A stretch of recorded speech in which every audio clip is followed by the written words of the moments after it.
Let's reset the TP-Link N300 range extender.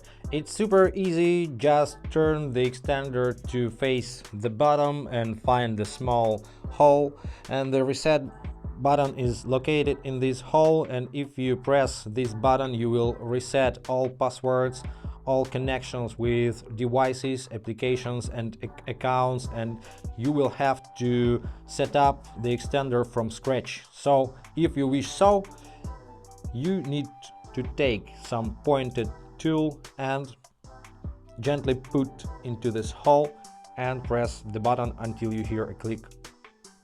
And look at the indicator, all lights should turn off like this and only power light will blink. Now wait for the power and wireless indicator start to glow solid green, and that's it. Now you can set up this device from scratch.